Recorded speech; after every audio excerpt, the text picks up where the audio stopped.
संजय जी, भाई ये स्थगन प्रस्ताव आप दे रहे हैं, सस्पेंशन ऑफ बिजनेस का प्रस्ताव आपने दे दिया संसद में, सरकार इस पर क्या जवाब दे?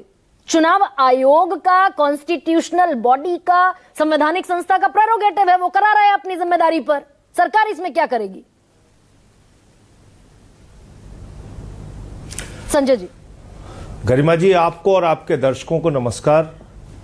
पहली बात तो ये चुनावी घोटाला है, हिंदुस्तान की आजादी के बाद का सबसे बड़ा चुनावी घोटाला है। ये इस बात से आप समझ सकती हैं कि बिहार में जो एसआईआर हुआ, उस एसआईआर में एक एक कॉन्स्टिट्यूएंसी में 60, 65, 67 हजार वोट काटे गए। इतने दिनों से आप पत्रकारिता कर रही हैं, कभी आपने सुना कि एक विधानसभा में 60,000, 70,000 वोट काट दिए जाएं? नहीं, सबूत तो किसी ने नहीं दिया ना संजय जी। और अब तो ज्यादा आपको दूर जाने की जरूरत नहीं है। आप पुरानी वोटर लिस्ट उठाइए और जो वोट काटे गए हैं उसको उठा लीजिए, मिलान कर लीजिए, आपको पता लग जाएगा किन लोगों के वोट काटे गए, किस वर्ग के लोगों का वोट काटा गया। वो विपक्ष के परंपरागत वोट है या सत्ता पक्ष के परंपरागत वोट है, नहीं, आपको अंदाजा लग जाएगा। इसलिए मैं इसको हम चुनावी कॉन्क्रीट घोटाले की एविडेंस संज्ञा पर दे रहा हूं। भाई, सुप्रीम कोर्ट ने आप सभी को, विपक्ष को कहा था, मास अगर एक्सक्लूजन होता है, मास डिलीशन होता है, हम इंटरफेयर करेंगे। इसका एविडेंस क्या है कि 68,000 वोट एक विधानसभा से काट दिए गए? अरे तो आंकड़े हैं, इसको तो कोई छिपा नहीं सकता। पिछली विधानसभा में जो वोट थे, लोकसभा में जो वोट थे, इस बार की विधानसभा के वोटर लिस्ट में जितने वोट हैं, उससे आपको पता चल जाएगा कितना वोट पहले था, कितना वोट अब है। तो दे दिया ना चुनाव आयोग ने, पूरा चुनाव आयोग ने सारी फहरिस्त दे दी। 68 लाख वोट कटे, 22 लाख। उसी आधार पे तो मैं आपसे बात कर रहा हूं। हाँ, नहीं, उसी आधार पे तो मैं आपसे बात कर रहा हूं, उसी आधार पे तो आपसे बात कर रहा हूं। ये चुनावी घोटाला क्या देश के लोगों ने दिखा नहीं? मरे हुए लोगों का साइन करके बीएलओज ने फॉर्म भरे थे बिहार में, क्या ये खबरें और ये मीडिया में वीडियोस आए थे कि नहीं आए थे? उस वक्त आपने देखा कि जो 7 करोड़ 80 लाख के करीब वोट लोकसभा में थे, अभी घट के वो 7 करोड़ 42 लाख हो गए। और सितंबर 2025 तक खुद गवर्नमेंट ऑफ इंडिया का डाटा है कि जो 18 साल के ऊपर के मतदाताओं की संख्या है वो करीब करीब 8 करोड़ 22 लाख है बिहार में। तो इसका मतलब आप एसआईआर कर रहे हैं, गहन पुनरीक्षण कर रहे हैं, तो वो मतदाताओं की संख्या 8 करोड़ 20 लाख, 8 करोड़ 18 लाख, 8 करोड़ 15 लाख होनी चाहिए थी। तो 7 करोड़ 80 लाख से घट के 7 करोड़ 42 लाख कैसे हो? चुनाव आयोग कह रहा है ना तो किसी बूथ पर रीपोलिंग का किसी ने कोई एप्लीकेशन डाला, किसी बूथ पर कोई रीपोल का एप्लीकेशन चुनाव आयोग के पास नहीं आया। चुनाव आयोग कह रहा है कि एक शिकायत नहीं आई।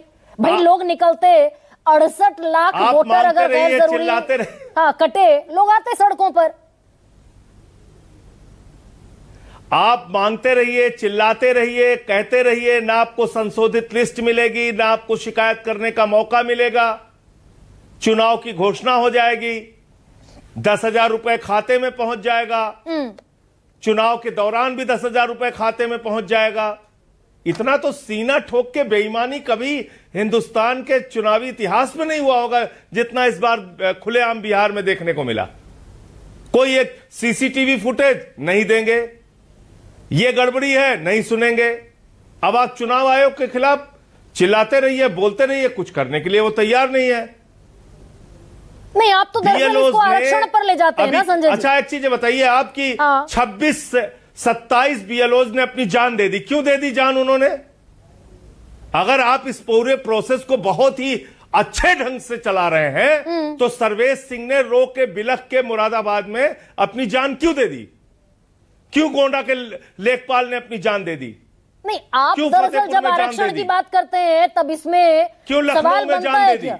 जब आरक्षण की नहीं, बीएलओ की मौत ठीक है, उस पर मैं आऊंगी, लेकिन जब आप आरक्षण की बात करने लगते हैं, संविधान की बात करने लगते हैं, तो दरअसल ये नैरेटिव और मजबूत होता है कि आप वोट के लिए कर रहे हैं। 240 पर आरक्षण और संविधान पर आ गई बीजेपी। वो रामायण का श्लोक पढ़ने के लिए कर रहे हैं गरिमा जी, वो रामायण का श्लोक पढ़ने के लिए काम कर रहे हैं और हम वोट के लिए कर रहे हैं। भाई चुनाव में घोटाला हो रहा है तो वोट के लिए घोटाला कर रहे हैं, तो यही तो बोलेंगे कि वोट के लिए घोटाला कर रहे हैं। और उसके पीछे की मंशा और मकसद क्या है वो भी जाहिर करेंगे। देश के संविधान को कुचलना है, खत्म करना है। एक मत का अधिकार है जो बाबा साहब डॉक्टर भीमराव अंबेडकर जी ने दिया कि वही अधिकार चपरासी को भी होगा और वही अधिकार राष्ट्रपति को भी होगा। वोट के मामले में सब एक बराबर हैं। यह अधिकार आप धीरे धीरे समाप्त करना चाहते हैं और अपने हिसाब से चुनाव जीतने की योजना आप बना रहे हैं एसआईआर के जरिए। आप बताइए, जिस राज्य में 80 लाख वोट कट जाएंगे उस राज्य के चुनाव का नतीजा क्या होगा? मैंने तो 3 महीने पहले कहा था कि बिहार का चुनाव हाईजैक हो चुका है। तो उत्तर प्रदेश में क्या दिक्कत है? उत्तर प्रदेश में 1.5 साल बाद चुनाव है, खूब कंप्लेन करने का, खूब ऑब्जेक्शन फाइल करने का मौका मिलेगा। भाई 1 महीना तो सिर्फ इन्यूमरेशन फॉर्म भरने का है ना। ये तो आप मुझसे कह रही हैं। हाँ, आप ये मुझसे कह रही हैं। आप चुनाव आयोग से कहिए कि जब 1.5 साल चुनाव का है हाँ। तो आपको एक ही महीने में 15-18 करोड़ लोगों की जांच क्यों कर लेनी है? उसके लिए वक्त क्यों नहीं देना है? आप इनसे कहिए कि जब एसआईआर नहीं हो रहा था हाँ। 2003 में, वो एसआईआर नहीं था, हाँ, वो आईआर था। हाँ, वो आईआर तो था, जब आईआर हो रहा था Intensive उस revision। वक्त हाँ। भी, जी हां, वो एसआईआर नहीं था, वो आईआर था। हाँ। और उस आईआर में भी करीब करीब 8 महीने का वक्त लगा। उसमें इतने सारे कागजात नहीं मांगे जा रहे थे। हाँ। आप 12-12, 13-13 कागजात मांग रहे हैं और आप चाहते हैं कि सब कुछ आपके हिसाब से गन पॉइंट पे हो जाए। बीएलओ मरता हो मरे, गरीब आदमी का वोट कटता हो कटे। आपको अपना खाली जो एक तानाशाही की जो प्रवृत्ति है और चुनाव को जो प्रभावित करने की एक हड़बड़ी है, वही पूरा करना है। ये तो साफ तौर पे दिख रहा है।